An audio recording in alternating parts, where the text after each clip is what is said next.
السلام علیکم ورحمۃ اللہ وبرکاتہ۔ الحمدللہ رب العالمین۔ اللہ کا بڑا احسان ہوا، حج مکمل ہوا، لوگوں نے حج کیے۔ اللہ کا کروڑوں احسان، اس میں سے ایک حاجی ہمارے درمیان میں ہے۔ آج کا عنوان بھی اسی تعلق سے، اسی ضمن سے ہے کہ حاجیوں کی حرمت یا پھر حاجیوں کی عزت۔ میں آپ کے سامنے ریاضوں جتنی روایت آیا ہے اس کا مفہوم پیش کروں گا، کم سے کم اپنی باتیں رکھوں گا جو کتابوں میں آیا ہے ان کے تعلق سے، وہ آپ کے سامنے رکھوں گا۔ حاجی کے تعلق سے روایتیں آتی ہے کہ فرمایا نبی کریم صلی اللہ علیہ وسلم نے کوئی شخص حج کی نیت سے نکلے، صرف حج کی نیت سے اپنے گھر سے نکل جائے تو اس دن کا سورج نہیں غروب ہوتا جب تک کہ اس کے گناہ لے نہ ڈوبے۔ مطلب جیسے ہی وہ گھر سے نیت کر کے نکلتا ہے کہ میں حج کے لیے نکل رہا ہوں، چاہے وہ اس زمانے میں ہو یا اس زمانے میں ہو، اس زمانے سے تعلق اس لیے لے رہا ہوں کہ اس زمانے میں چلتے ہوئے بھی نکلتے تھے، تو وہ چاہے چلتے ہوئے نکلے یا ایروپلین سے نکلے، اگر وہ اپنے گھر سے نکل گیا اس نیت سے کہ میں حج کے لیے جا رہا ہوں، بس اسی دن اس کے سارے گناہ اللہ پاک معاف فرماتا ہے۔ پھر آیا کہ کوئی شخص اگر حج کی نیت سے نکلے اور راستے میں فوت ہو جائے تو بھی اللہ اس کی مغفرت فرماتا ہے، اسے جنت المعلا، جنت میں اس کو اپنا مقام عطا فرماتا ہے۔ چاہے وہ پھر ابھی دو معاملے ہوئے، وہ حج کے لیے نکلا ہے تو بھی اس کے لیے حج کا ثواب یا اس کے گناہ معاف کیے جاتے ہیں۔ حج کے لیے نکلا مگر پہنچ نہیں پایا، راستے میں ہی فوت ہو گیا تو بھی اللہ اسے حج کا ثواب عطا فرماتا ہے، اس کی مغفرت فرماتا ہے۔ پھر آتا ہے جو شخص حج کے لیے نکلے پھر گناہ کے کام اور فحش گوئی نہ کرے، فحش بات نہ کرے، یعنی اپنے ہاتھ اور اپنی زبان کو قابو میں رکھے، تو وہ ایسے لوٹتا ہے جیسے ابھی اپنے ماں کے پیٹ سے پیدا ہوا ہو۔ اب یہ لوٹنے بھی آ گیا کہ اگر بچ کے واپس بھی آ گیا، پہلے صرف نکلا، دوسرا نکلا راستے میں فوت ہو گیا، تیسرا نکلا پہنچا اور واپس آ گیا، البتہ کہ اس نے کوئی گناہ نہ کیے ہو، نہ ہاتھ سے نہ زبان سے، دوران حج اس نے کوئی اگر گناہ نہیں کیا ہو، تو گھر میں ایسے واپس آتا ہے جیسے اس کے معنی سے آج جمنا ہو۔ تو جو بچہ جنما ہوا رہتا ہے وہ، اسے ہم آج بھی معصوم کہتے ہیں، تو گویا وہ اپنے گناہوں سے ایسے پاک آتا ہے جیسے کہ وہ معصوم آتا ہے۔ آپ صلی اللہ علیہ وسلم نے، روایت میں آتا ہے کہ نبی کریم صلی اللہ علیہ وسلم نے حاجیوں کے لیے دعا کی ہے۔ کتنی پیاری دعا سنیے، نبی کریم صلی اللہ علیہ وسلم نے دعا کی ہے کہ اللہ حج کرنے والے شخص کی تو حج کرنے والے شخص کو تو بخش دے، اور جس کے لیے حاجی استغفار کرے، مطلب دعا کرے، تو اسے بھی بخش دے۔ دیکھو کتنا بڑا مرتبہ ہے کہ پہلے تو اللہ حاجی کو بخش دے، یہ نبی کریم صلی اللہ علیہ وسلم نے دعا کی، اور پھر دوسری دعا اسی کو جاری رکھتے ہوئے کی کہ جو حاجی جس کے لیے دعا کرے تو اللہ تو اسے بھی بخش دے۔ حاجیوں کا مقام دیکھو کہ وہ خود تو بخشا جا رہا ہے، اپنے ساتھ جس کے لیے دعا کرے اس کے لیے مغفرت کروا رہا ہے۔ حج کرنے والا اور عمرہ کرنے والا اللہ کا مہمان ہے، اور جب وہ اس کی بارگاہ میں دعا کرتے ہیں یا کچھ طلب کرتے ہیں تو اللہ اسے عطا فرماتا ہے، اور حج مقبول کی جزا جنت ہے۔ تو یہاں پہ جو حج کرنے والا ہے یا عمرہ کرنے والا ہے اسے اللہ کا مہمان قرار دیا گیا، رب العزت جو بادشاہ کا بادشاہ ہے اس کا مہمان قرار دیا گیا، اور فرمایا کہ جب اس کے دربار میں حاضر رہتا ہے اور جب اس سے کچھ طلب کرتا ہے تو اللہ اسے انکار نہیں کرتا، اسے عطا فرماتا ہے۔ پہلے تو نکلتے ہی بخشش ہو گئی، پہنچنے پہ مغفرت ہو گئی، مانگنے پہ عطا ہو گیا، ساتھ میں نبی کریم صلی اللہ علیہ وسلم کی دعا ہے اس کے ساتھ ہے۔ سوچو کیا مرتبہ اس کا، درجے پہ درجے اس کے بلند ہوتے جا رہے ہیں۔ ایک روایت میں آتا ہے کہ یوم حشر ایک سچا حاجی جو ہے، حج کیا ہوا جو ہے، وہ 400 لوگوں کی مغفرت فرمائے گا۔ لو حیاتی میں بھی مغفرت کروا رہا ہے دعا کر کے، اور یوم حشر میں بھی اگر وہ سچا رہا، ثابت قدم رہا، اپنے حج کو قائم رکھا اس نے، تو اللہ اس کے ذریعے 400 لوگوں کی مغفرت فرمائے گا۔ دراصل حاجی جو ہے اللہ کے راہ میں اللہ کی رضا کے لیے بہت مشقتیں برداشت کرتا ہے۔ پہلے کے لوگ جو ہے وہ حج کرتے تھے، اب میں بھی اس کا شاہد ہوں کہ یہ جو ہے حج جو جاتے تھے وہ بوٹ سے جاتے تھے، سمندری جہاز سے جاتے تھے۔ ہمارے یہاں سے 3-4 جو جہاز جاتے تھے، کچھ نام مجھے یاد رہ گئے، جیسے گنج سواری، رحمانی، اور جو بہت مقبول اور جو معروف رہا ہوا اکبری جہاز۔ یہ جو جہاز ہوتے تھے اس زمانے میں ان کی کیپیسٹی ابھی بھی میں دیکھا تو 5 4,500 سے 5,000 ایک کی کیپیسٹی ہوتی تھی. مطلب یہ چکر مارتے تھے, اور یہ جو رہتے تھے ان کا سفر ہوتا تھا کم سے کم 15 سے 20 دن لگتے تھے. سفر شروع ہونے سے لے کے مکہ یا پھر جدہ پہنچتے تھے, وہاں سے ان کو بس لے جاتی تھی. اب سوچو اس زمانے کی بات کر رہا ہوں, 1975 کی بات کر رہا ہوں, 1975 کی بات کر رہا ہوں. تب لوگ حج جو جاتے تھے ساز و سامان خود لے کے جاتے تھے, اپنا ٹینٹ خود لے کے جاتے تھے, کھانا پکانا, برتنیں, کپڑے, چولہا یا پھر اسٹو, یہ میں نے اپنے آنکھوں سے دیکھا ہمارے داداؤں کو لے کے جاتے ہوئے. یہ سارا ساز و سامان اپنے پیٹھ پہ لاتے تھے. پھر وہ سفر 15 سے 20 دن کا جہاز کا سفر, اس میں کتنے تو موت ہو جاتی تھی. وہیں پہ نماز پڑھنا, وہیں پہ کھانا, وہیں پہ نہانا, وہیں عبادت کرنا. پھر سمندر میں اگر یہ طوفان وغیرہ ہے تو اس کو برداشت کرنا. اتنی مشقتیں برداشت کرتے ہوئے وہاں پہ پہنچتے تھے 20 دن بعد. پھر وہاں سے جنی بس کا سفر ریگستانی, وہ کم سے کم 5-6 گھنٹہ وہ بس میں سفر کرتے تھے. پھر پہنچنے کے بعد میں اپنا ٹینٹ خود لگانا ہے, خود پکانا ہے, خود کپڑے دھونا ہے. انہوں نے وہ مشقتیں برداشت کی. یہ میں کب کی بات کر رہا ہوں, 1975 کی بات کر رہا ہوں. اس کے بعد ابھی ہوائی جہاز شروع ہوئے. ابھی ہزاروں آدمی ایک ٹائم جاتا ہے, پھر بھی ہوائی جہاز کی کیپیسٹی کتنی ہے, 250 to 280. ایک ہوائی جہاز زیادہ سے زیادہ 250 سے 280 آدمی لے کے جاتا ہے.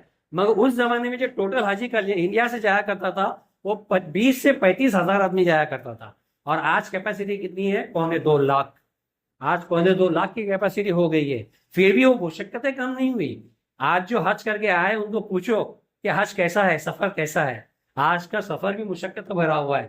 وہاں پہ تم کو اے سی کا ٹینٹ ملتا ہے, بھلے وہاں پہ آپ کو وہاں پہ رہائش کے لیے آسانی ہے, مگر وہاں رہنا, سہنا, کھانا پینا آج بھی مشقت ہے. اور آج موسم بھی اپنا اپنا رنگ دکھاتا ہے. پچھلے سال ہم نے دیکھے جو گرمی گری تھی طوفانی, اس میں تو کئی گرمی سے ہی ہلاک ہو گئے. ابھی بھی موسم ایسے بدلتا ہے نا کہ کبھی طوفانی بارش, کبھی طوفانی گرمی, کبھی ہوائیں, یہاں تک کہ ٹینٹ اڑ کے ابھی بھی جاتے ہیں. تو اللہ ان کی مشقتوں کو آسان کرے, ان کے سفر کو آسان کرے. مگر اس کے عوض اللہ دیتا ہے. اس کا عوض کیا ملتا ہے سنیے. اس کے عوض حج کے نعمتوں سے حاجی کو اللہ بہت سارے نعمتوں سے نوازتا ہے. سب سے پہلے تو اسے اپنا مہمان کہا.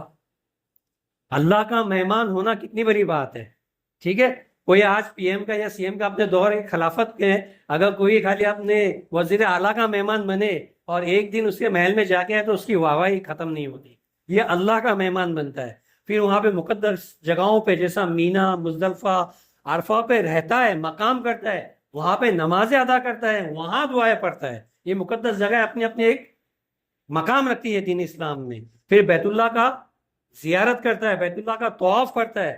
وہاں پہ وہ ملا موقع تو حجر اسود کو چومتا ہے, نہیں تو اس کا دیدار کرتا ہے, مقام ابراہیم کا دیدار کرتا ہے, ان کو پکڑ کے دعائیں کرتا ہے, غلاف کو پکڑ کے دعائیں کرتا ہے. نعمتوں پہ نعمت اللہ ان کو نوازتا ہے. صفا و مروہ پہ ہو جاتا ہے, جب بنت حاجرہ رضی اللہ عنہا نے سفر کیا تھا وہاں پہ جاتا ہے. پھر حجر اسود کو بھی دیکھتا ہے. یہ دو چیزیں جو ہے جنتی ہے, ایک حجر اسود جنتی ہے اور مقام ابراہیم کا پتھر جو ہے وہ جنتی ہے.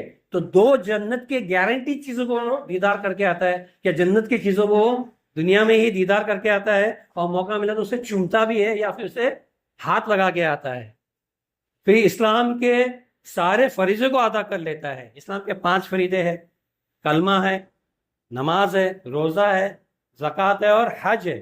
جو حج کرنے والا ہے اللہ اسے 5 ارکان سے نوازتا ہے. جو حج کر لیتا ہے ایک بار بھی زندگی میں ایک بار حج فرض ہے, اگر ایک بار بھی کر لیا تو گویا اس نے اسلام کے 5 ارکان پورے کر لیا.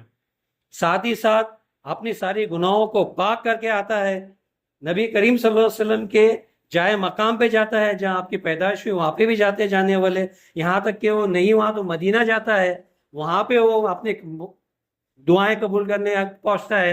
جنت البقیع میں جاتا ہے, وہاں پہ ریاض الجنہ میں جاتا ہے. ریاض الجنہ بھی جو ہے یہ جنت کا ایک ٹکڑا ہے, ایک باغوں میں سے باغ ہے. تو حیاتی میں وہ جنت کی چیزیں دیدار بھی کرتا ہے, چومتا بھی ہے, اور جنت میں نماز پڑھ کے آتا ہے. کتنے بڑے اس کو فضائل یا کتنے اس کو اللہ نوازتا ہے. یہ ساری چیزیں جو ہے جنت البقیع میں بھی جاتا ہے. اللہ کے رضا اور رسول اللہ صلی اللہ علیہ وسلم کی شفاعت مقبول اس کو ملتی ہے. گویا کہ وہ نہلے پہ دہلا یا پھر ثواب پہ ثواب یا پھر پاکی پہ پاکی حاصل کر کے آتا ہے. اللہ اس کو ایسا پاک و صاف کر کے بھیجتا ہے جیسے کہ ابھی اپنے ماں کے پیٹ سے پیدا ہوا ہے.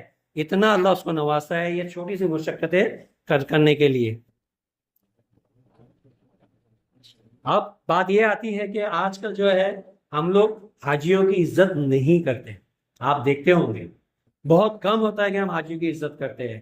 افسوس کی بات ہے کہ ہم یہاں پہ صرف 9 دن روزہ رکھتے ہیں، وہ بھی رکھنے والے ذی الحجہ کے 9 دن روزہ رکھتے ہیں اور قربانی پیش کرتے ہیں، 2 رکعت نماز پڑھتے ہیں، ایک دوسرے کو مبارکبادی دیتے ہیں، ایک دوسرے کے گلے ملتے ہیں، تقبل اللہ منا بولتے ہیں، ایک دوسرے کی مغفرت کی دعا کرتے ہیں، گھر گھر جا کے ایک دوسرے کے لیے ملتے ہیں۔ مگر جب حاجی واپس آتا ہے تو بہت کم ہوتا ہے کہ ہم اس کے پاس جاتے ہیں، اپنے لیے دعائیں فرماتے ہیں، بہت کم ہوتا ہے کہ ہم اس کی عزت کرتے ہیں۔ کوئی حاجی آیا بھی تو اس کو دیکھ کے اندیکھا کرتے ہیں، یہ ہم پہ حماقت ہے، یہ بہت بری بات ہے۔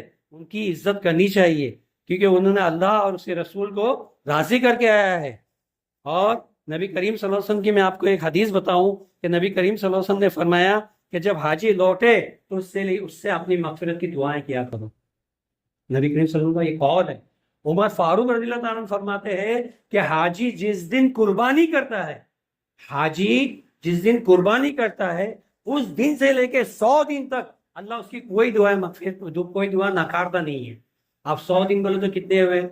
ذی الحجہ، پھر محرم، سفر اور ربیع الاول کی 20 تاریخ تک، ربیع الاول کی 20 تاریخ کا حاجیوں کی اللہ دعا مقبول کرتا ہے، 100 دن تک ان کی دعائیں مقبول کرتا ہے۔ اور ہم نے ہمارے عارقین کو دیکھا ہے، ہمارے سب صالحین کو دیکھا ہے، ہمارے بزرگوں کو دیکھا ہے کہ جب بھی کوئی حج سے لوٹ کے آتا تھا، چاہے وہ بزرگ ہو یا بچہ ہو، ان کے ماتھے کو چوما کرتے تھے، اس کے ہاتھ کو چوما کرتے تھے، حتیٰ کہ کوئی بزرگ ہے، دادا وغیرہ ہے تو ان کے قدم تک چوما کرتے تھے کہ یہ قدم وہ اتنے مبارک جگہ پہ جا کے آئے ہوئے، اتنی ان کی عزت کیا کرتے تھے۔ افسوس کی بات ہے آج یہ چیزیں نہیں رہی، مگر یہ ہونا چاہیے، یہ بہت ضروری ہے۔ دوسری بات، میں حاجیوں کو بھی ایک تنبیہ کروں گا، اللہ مجھے معاف کرے اگر میں غلط ہوں، کہ معاملہ بھی ایسا ہوا ہے کئی حاجی جو حج کر کے آتے ہیں، ہر سال حج کرتے ہیں، مگر ان میں حاجی جیسی باتیں نہیں ہوتی۔ میں یہ تنبیہ کروں گا کہ جتنا مشکل نکاح کر کے نکاح نبھانا ہے، شادی کرنا تو مشکل ہے، مگر ایک شوہر بننا، بیوی کے حق ادا کرنا، بعد میں بچہ ہو ان کے حق ادا کرنا، ماں باپ کے حق ادا کرنا بہت مشکل ہوتا ہے۔ ویسے ہی اس سے مشکل حاجی بن کے رہنا ہے۔ حج کرنا مشکل ہے، اس میں دو رائے نہیں، مگر حاجی بن کے رہنا اور بھی مشکل ہے، اور یہ چیزیں نہیں نظر آتی، یہی وجہ ہے کہ ان کی عزت اور اکرام نہیں کیا جاتا۔ میں آپ سے ریکویسٹ کروں گا، درخواست کروں گا، اے حاجیوں اپنے حج کو سنبھالو، اے حاجیوں اپنے حج کو سنبھالو، اپنی مغفرت کو سنبھالو، اپنی عزت کو سنبھالو۔ جو عزت، اکرام اور جو نوازش سے آپ نوازے گئے ہو، اللہ نے جو چیز سے آپ کو نوازا ہے اس کا احترام کرو، اس پہ پابند رہو، اپنے گناہوں کی جو مغفرت کر کے آپ گناہوں سے دور رہو، چاہے لوگ آپ کی عزت کرے نہ کرے، آپ اپنا حج سنبھالو۔ یہ میں آپ سے درخواست کروں گا، اور جو حاجی یہاں بیٹھے ہوئے دانش اور مدبر، ان سے درخواست کروں گا کہ اس مسجد کے لیے دعا کرے اور یہاں کے مسلمان کے لیے اور سارے جہاں کے لیے دعا کرے کہ اللہ سب کی مغفرت فرمائے۔ اور میں یہ کہتا ہوں کہ 2 لاکھ حاجی یہاں سے جاتے ہیں انڈیا سے، اور مکمل جہاں سے 20 لاکھ کے قریب جو ہے، کم سے کم 20 لاکھ حاجی جاتے ہیں وہاں پہ حج کرنے۔ اس میں سے اگر آدھا بھی، 10 لاکھ بھی سچا حاجی بن کے رہے تو دنیا کا نقشہ بدلے گا، قسم سے دنیا کا نقشہ بدلے گا۔ جو 2 لاکھ یہاں سے گئے ہیں، چلو میں 1.5 لاکھ بولتا ہوں، 1.5 لاکھ میں سے 75,000 بھی سچ میں حاجی بن کے رہا ہندوستان میں، تو اس ہندوستان کا نقشہ ضرور بدلے گا۔ یہ افسوس کی بات ہے کہ حاجی بن کے نہیں رہتا، یہاں تبدیلیاں نہیں آتی۔ صرف حاجی اپنا حج سنبھالے اور حاجی بن کے رہے تو انشاءاللہ ہر سال سوچو 75,000 آدمی بھی اگر تبدیل ہوتا رہا ہندوستان کا مسلمان، تو انشاءاللہ ہندوستان کا نقشہ بدلے گا، مسلمانوں کا نقشہ بدلے گا۔ حاجیوں پلیز اپنے آپ پہ غور و فکر کرو، اپنے حج کو سنبھالو، دعائیں کرو اور اپنی مغفرت کو قائم رکھو۔ السلام علیکم ورحمۃ اللہ وبرکاتہ۔